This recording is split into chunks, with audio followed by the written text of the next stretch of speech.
Hello and welcome to Reading Tabby. I'm Tabitha. I also go by Tabby Tabs, and we are going over my June wrap-up today.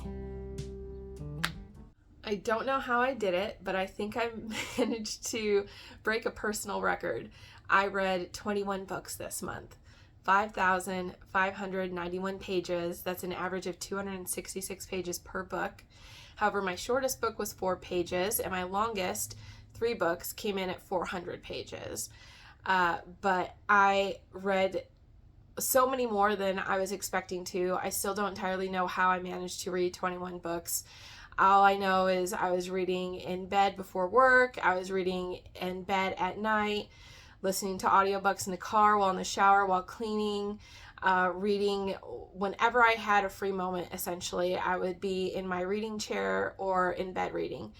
And I managed to finish 21 this month. I read 1 short story, 4 novellas, 4 graphic novels, and 12 novels. 2 of those were nonfiction as well, and the other 10 were fiction. So let's get into it. Wow. Let's start with the shorty patorties. First up, Stalled, a Fear Feed novel by Miah Allsman, came in at 4 pages. Very effective for such a short story, honestly. I drive a lot at night on country roads, and so this really freaked me out. Very effective. I gave that 4 stars. Then I read The King and His Worms by Hailey Piper for my summer solstice readathon. That was a cosmic horror story that I absolutely wound up loving. Gave that 5 stars. It was everything I wanted it to be, even though it did start kind of slow, and I wasn't sure that it was going to go in the direction I wanted it to go.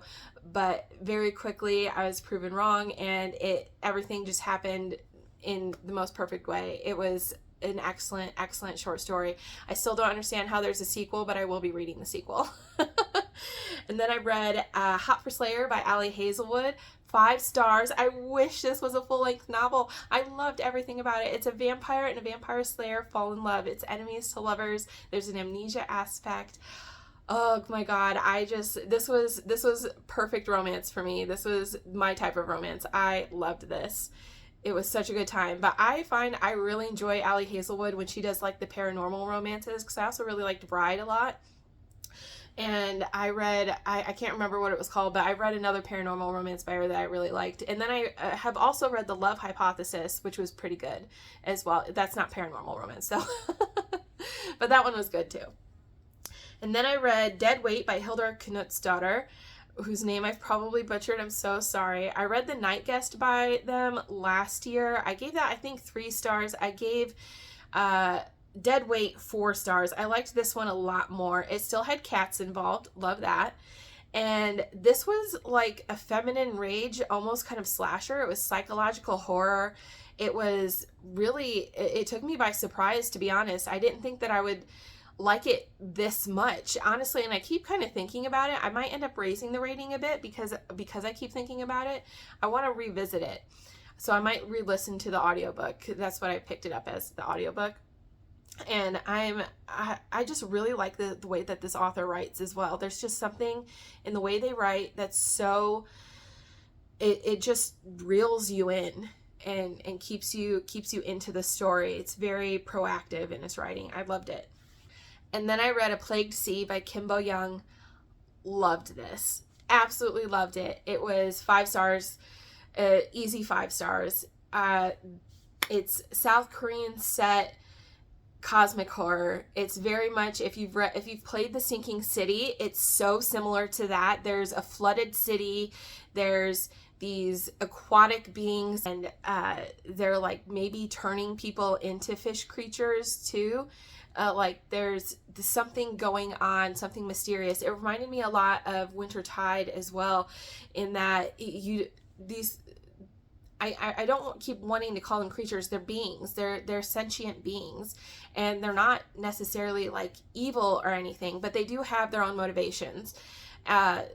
I'm not going to give any of that away. That's part of what reading the story will tell you. And I also loved the ending of this story. It's very classic cosmic horror, very cosmic Lovecraftian horror, in that what actually happened. I mean, that's the question that you'll be asking when you finish this book, and I love that. 5 stars, so good. Then I managed to finish 4 graphic novels. I read 2 Junji Ito books. I read Ali for my summer solstice readathon. I gave that 3.5 stars. That had a couple good bangers in it, but was generally just a decent collection. And then I read Statues for my Summerween Part 1 readathon, and I gave that 3 stars. I didn't like it quite as much as Ali, but I think I liked the art in Statues a bit more. I think Statues had more vibrant art in it. But that's one of the reasons I buy his books, is for the art, of course. I would love to have Junji Ito art on my walls, but that would terrify my nibblings. So that won't ever happen. But in the meantime, I can collect Junji Ito books and keep them on my beautiful shelves. I also read Gremoryland Volume 2. I gave that 3 stars. It was just fine. It's very much a middle story. It picks up from the first one and then it ends on a cliffhanger, expecting you to pick up the third one, which isn't out. This book actually doesn't come out for another year either, so I don't want to rag on it too much. Again, it's not bad, and I love the concept. It's about a spooky amusement park that kind of follows kids around. But it has as we learn in Volume 2, there's a whole history going on of what the reason is for this park even existing in the first place. I don't know that I liked the direction that it went, but we'll see, because again, it's all still kind of up in the air.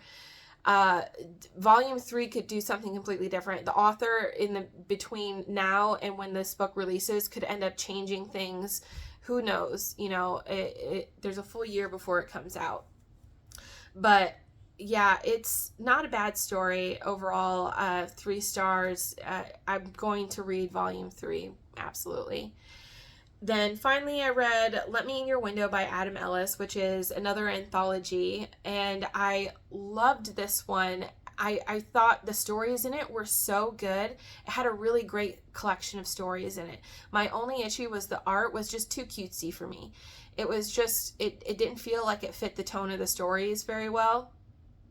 But as a whole, I really enjoyed it, and I will be picking up more Adam Ellis in the future. I know he actually has another collection of comics out there as well. I have that on my wish list. I can't recall the name, but I'll probably be picking that up relatively soon.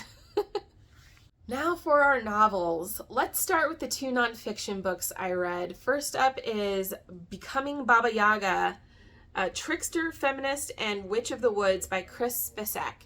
I have to read that from here because that is a long title. It wasn't bad at all. I gave it 3.5 stars. I wanted to like this more than I did. I think my only real issue is that it felt very stream of conscious and kind of rambly, which I like in a novel, but not in nonfiction. So that was kind of difficult for me to follow at times. But I also really like that in addition to the history of the stories of Baba Yaga, we're told that the actual Baba Yaga stories so that we have something to compare to the history, to understand why this history exists, why these beliefs exist, what cultural customs may have arisen from it. I think the author takes a couple liberties, a few stretches with some of the conclusions that they reach, but I thought overall it was an enjoyable read. It was fun, and I've always really liked the story of Baba Yaga. It's one that used to spook me a lot as a kid. I had this Baba Yaga children's book with her house on the chicken legs. Oh, that book used to scare the pants off me, but I would read it every night. Because I just like being spooked, and I always had a good time with it. And so that's what this book reminded me of, was those memories of reading that book as a child, and it brought those memories back. So 3.5 stars. I really liked it. Then I read A Year in Provence by Peter Mayle. I actually listened to the audiobook, which is narrated by him, and which I really enjoyed. I gave this 3.5 stars as well, only because it's feels kind of out of touch. It's just a rich guy puttering around France having a good time, which don't we wish we all could, right? And I really love, though, his style of writing. It's very evocative. It's very atmospheric, super vibey. Like, you could feel France as he was explaining it to you. You could smell the wine. You could smell the lavender. I mean, it was just so well done, I thought, even if it was out of touch. It was still a good time. Then for fiction, I actually started on a high note with Fabulous Bodies by Chuck Tingle. I am a big fan of Chuck Tingle. I think he does comedy horror really well. I loved Camp Damascus. I loved Bury Your Gaze. This one I think is actually my favorite of his books so far. It is the most outrageous. It had the most flamboyant, fun, just dramatic villain. I had such a good time with this, and I had both the EARC and the ALC, and I also picked this up for Aardvark for this month, for July. I absolutely loved this. I thought it was so good. It's so outrageous. There's so many twists and turns. It even changes genres at one point. I mean, it'll take you for a loop. It really will. And it was such a fun time. I really enjoyed reading this. I'm looking forward to rereading it once I get the actual physical book in my hands. I'm so excited to have that on my shelves, by the way. I do still need to buy Camp Damascus and Bury Your Gaze because I love those too. They're so good. I highly recommend Chuck Tingle's horror. I haven't read anything else by him, but he's an excellent writer, so I'm sure they're all excellent. Next up I read, and this was for book club. I'm in a romance book club, and so obviously I'm not picking what we read every month. We choose as a group.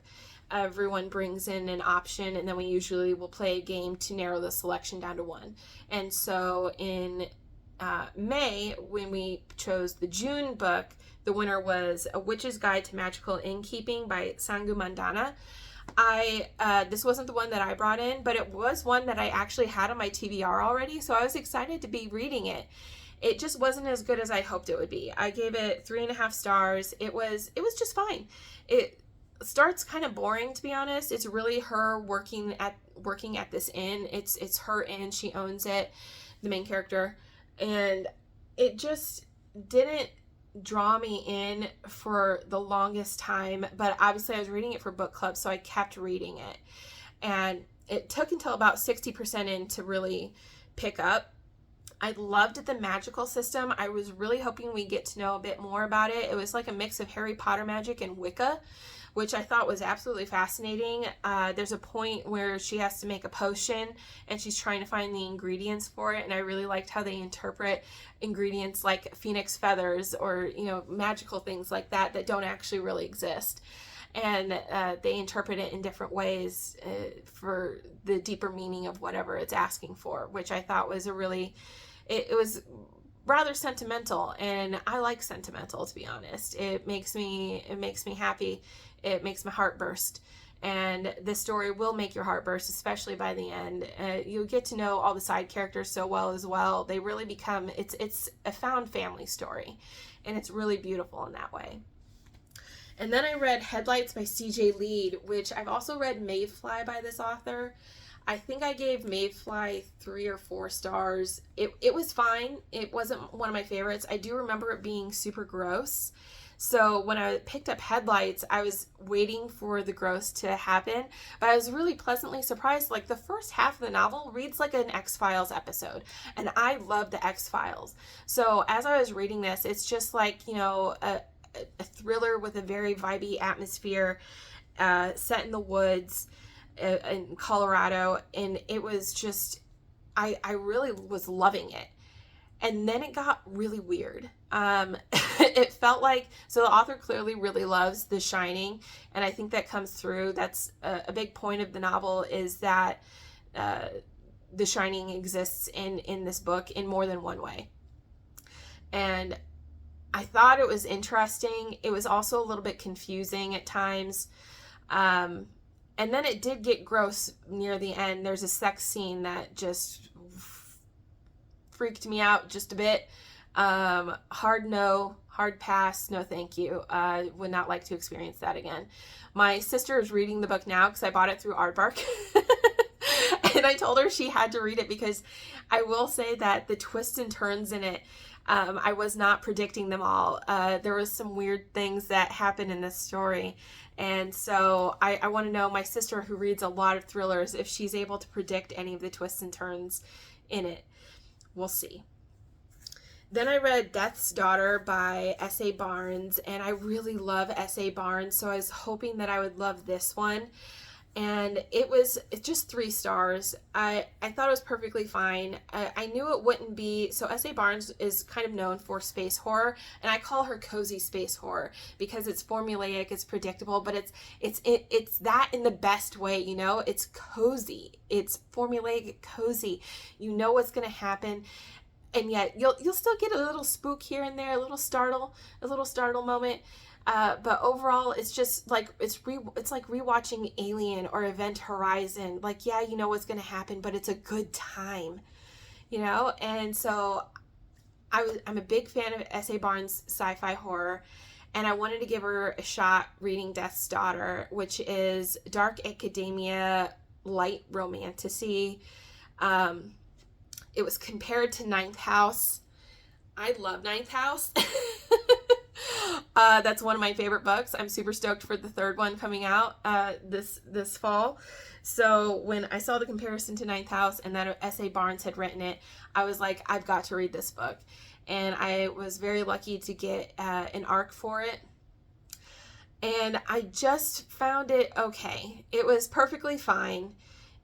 I will say the comparisons to Ninth House stand up. It's just not as good as Ninth House. It's not as deep. It's not as dark. The romance isn't as, gosh, there's meant to be a love triangle, but like, is there really? If you've read this book, you'll know what I mean. Like, is there really a love triangle? I did not care for either of the romantic options. To be totally honest, I'd like this girl better on her own, to be totally honest. But you know, it was still, I liked it. I will say I was also disappointed that so she's said to be daughter of the old ones. And so when I read old ones, I think Cthulhu, Dagon, Lovecraft monsters, essentially. And so I was not expecting them to be like Neil Gaiman's Sandman gods instead. There's life, there's lust, there's war, there's death. Obviously the main character is the daughter of death, who in this form is Mayle, I guess. I don't know. It was just okay. Not bad, but not my favorite. My last 4 I've actually covered in previous videos. I read Love at First Fright by Nadia El-Fassi and Orbital by Samantha Harvey for my summer solstice readathon. I gave Love at First Fright 3.5 stars. It just had a lot more sex than plot in it, and I was actually enjoying the plot part, so I was kind of disappointed in that. And then Orbital by Samantha Harvey I gave 4 stars. That was a really contemplative, beautiful science fiction story. I really enjoyed it. It was recommended because I love to be taught if fortunate. I also really enjoyed the Europa Report. It's a film, a sci-fi film that's meant to be like realistic sci-fi, and it reminded me a lot of that as well, even though there's no like alien creatures in Orbital. But it was just a really well done sci-fi story. And then I read in my Summerween Part 1 video, A Dowry of Blood by S.T. Gibson, which I gave 4 stars. It's a really unique Bride of Dracula story that I really enjoyed by the end. It was a slow start for me, but yeah, by the end, I was loving it. And then I read 1 4.5 star, 2 5 stars. I read I Was a Teenage Slasher by Stephen Graham Jones. Loved that. 5 stars. My second favorite Stephen Graham Jones after The Buffalo Hunter. I was blown away by how much I loved this, to be honest. It's a reluctant slasher story, which I don't think I've ever read a reluctant slasher story before. No, I've seen a reluctant slasher film, but I've not read a reluctant slasher novel. So this is the first time I read that, and it was so interesting, especially because Stephen Graham Jones really gets in the heads of his characters. That's the draw of him, but that's also why he can be kind of difficult to read at times, depending on who this character is, what they're like, because he's so good at creating a person. a fully realized whole person. It's an incredible skill, and he's also just an excellent writer. But I was a Teenage Slasher. It blew me away. I was astounded as I was reading it. I was just like, this is one of my most favorite slashers I think I've ever read. I wish it were a film. And I loved being in Tali's head in this one. He is such a fascinating character. I really hope that we get more from this story at some point. I would love even just like a revisit it with a short story or something. I think that'd be so much fun. I was a Teenage Slasher too, slashing still. And then I read Clown in a Cornfield 4, Lights, Camera, Friendo. Loved that. That was 4.5 stars. I loved that even more than the first book, which I gave 4 stars. Second book I gave 3 stars. Third book I gave 3.5 stars. I really enjoyed Lights, Camera, Friendo. It reminded me a lot of Scream 3, which is unironically one of my favorite Screams. I don't know why I love that one so much, but I do. I love the film setting. I think that's such a fun vibe, and it makes meta easier, I think, when you're trying to be meta, and which Clown in Cornfield is. Adam Caesar, I think, does a really good job with that. Obviously, it's not as good as Stephen Graham Jones, and I think if I'd read Lights, Camera, Friendo before I was a Teenage Slasher, I probably would have given Lights, Camera, Friendo 5 stars, honestly. But because I just had read the perfect meta slasher, I was like, I can't give it 5 stars. I'm so sorry, Adam. Steven, you win. But no, honestly, you both win. It's excellent novels, both. I loved them. They were so fun. And then finally, I read Wintertide by Ruth Anna Emrys. Gave that 5 stars. It is the perfect cosmic horror for me. It's contemplative. It's got so many mysteries in it. It has characters with questionable intentions and mysterious skills. And there's just the overall presence of the old ones in the story as well. It was so well done. It was also really sad at times, and I talk more about it in my Summerween Part 1 video. I recommend watching that if you'd like to know more about it, or reading my review on Goodreads. I had a lot of feelings about it, and I just really loved it, and I can't wait to read the prequel and the sequel. I think they're both going to be just as good. And those were the 21 books that I read in June. I still don't know how I managed it, but I did. No promises that that'll happen again. But if you stayed till the end, thank you so much. I look forward to talking more books with you in the future. Bye.